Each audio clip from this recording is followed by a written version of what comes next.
Hi, my friends. This is Loli. Welcome back to Loli's Creations. In today's video, I will be showing you how to take some old calendar pieces and turn them into some gorgeous Christmas farmhouse decor. Are you ready? Let's get started. For this project, I'll be using this calendar from 2022 that I got from Dollar Tree. I'll be using this picture right here that has the beautiful Christmas trees. We're going to go ahead and just tear it right off of there, being careful not to tear off the actual picture. Then I'm going to take this sign that I got from Lowe's. We're going to remove that tag off of there. And then we're going to position our calendar piece right there, making sure that it is centered. To keep everything in place, I will be using some of these thumbtacks that I got from Dollar Tree. I'm going to place my first thumbtack right into the hole that the nail of the calendar would have went to. But first, we are going to go ahead and trim off any edges that are uneven. And I did that on the bottom mostly because it was a bit jagged from where I had teared off the calendar page.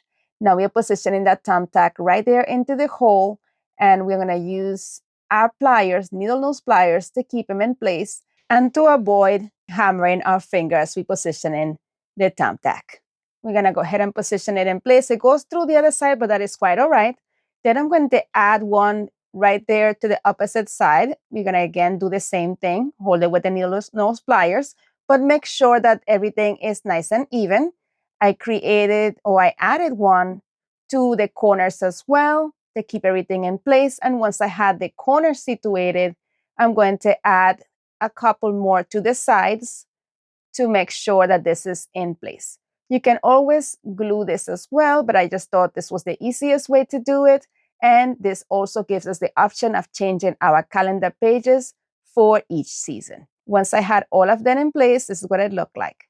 But I wanted this to be a bit more rustic. So I took some of this color from Apple Barrel in the color chestnut and a small paintbrush, and I'm just dabbing it onto the heads of those thumbtacks just to give them the appearance of some rust.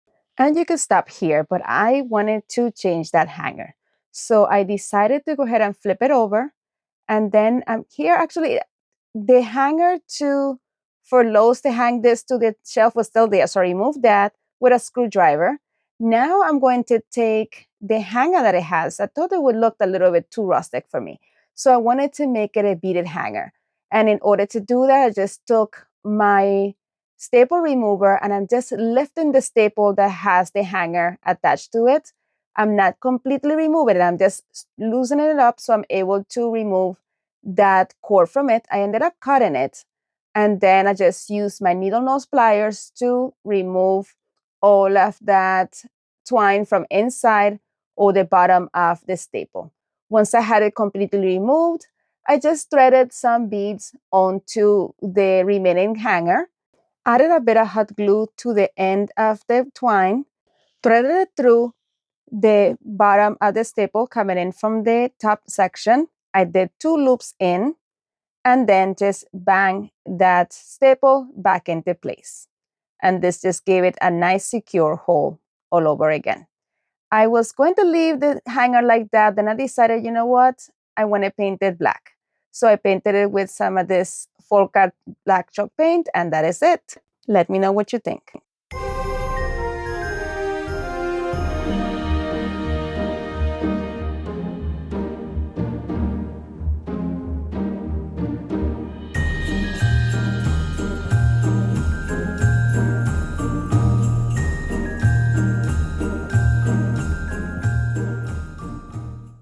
Today's video is part of the Calendar Girls collaboration that is hosted monthly by Simply Blessed Crafts and The Busy Housewife. And I have the privilege of being the guest host. Thank you, ladies, for thinking of me. And for this collaboration, we are tasked with creating DIY home decor using calendar pages. And this month is all about Christmas farmhouse decor. The links to our channels and to the playlist will be linked in the description box below and also pinned in the comments. Make sure to head on over to the channels, the playlist, and show everyone some love. All right, don't blink for this one. Quick and easy. This one, we're going to be using this picture frame that I got recently at Dollar Tree.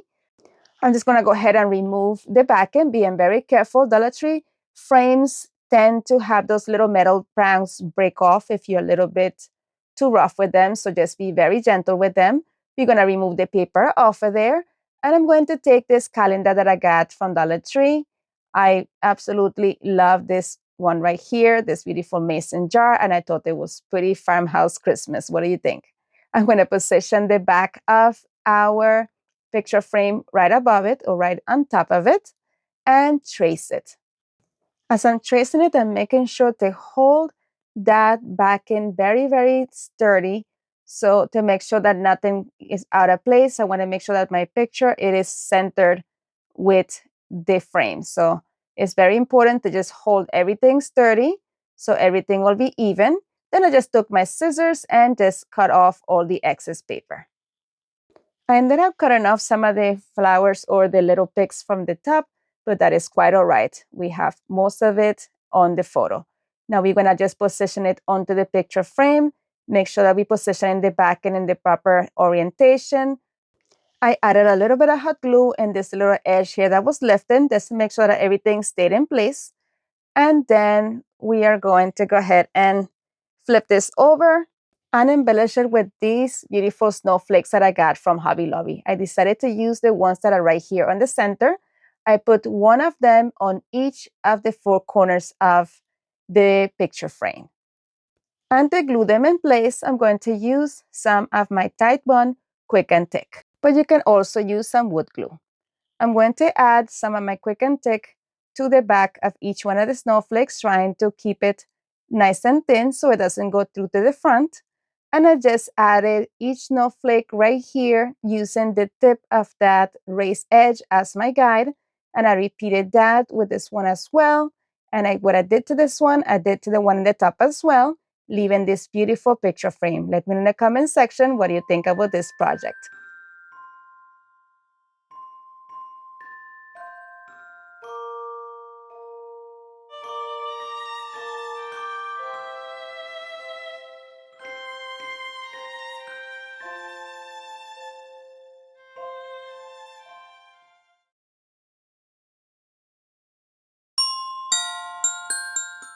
For this project, I'll be using this square sign from the Dollar Tree. And when I remove that hanger, put it to the side. Then I decided to go ahead and stain this with some Waverly Antique Wax.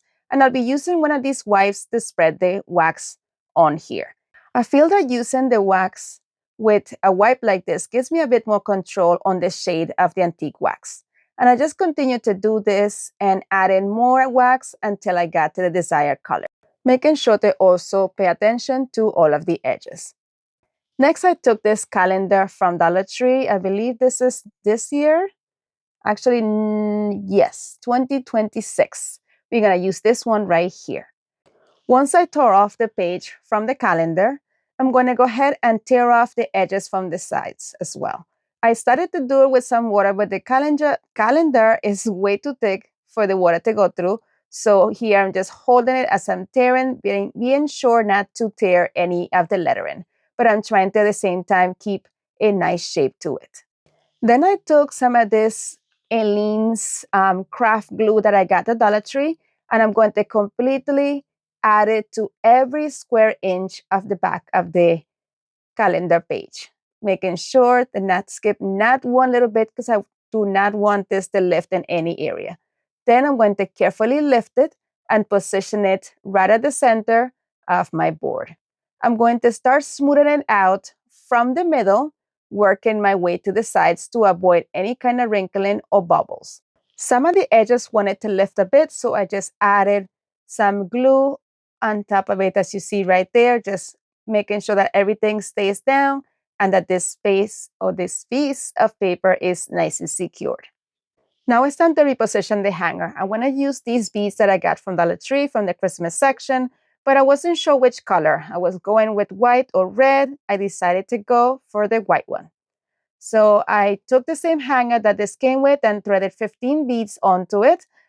Then threaded the edge of that hanger through the back of the sign and then created a thick knot. I just made the knot, but I looped it through the jute a couple of times to make the knot be thicker so it will not go through that hole, and then cut off the excess.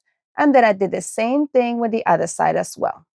To complete this sign, I decided to take some of my Rust-Oleum linen white chalk paint and a chip brush and create a snowy effect all the way around. I just started with the edges of the board, and I'm going to extend it to the edges of the calendar page as well to complete this look. You can leave this out if you enjoy it just the way it is as it is, but if you do like this distressed look as well, you can go as light or as heavy as you like. This is a completely personal preference. And I just continue to do that all the way around, at the same time creating like a frame look to this sign. And let me know, what do you think about this one? I thought it was perfect, just like this. Will you have added anything else to this sign, or is it perfect just the way it is? Please let me know in the comment section. I absolutely love it just the way it is.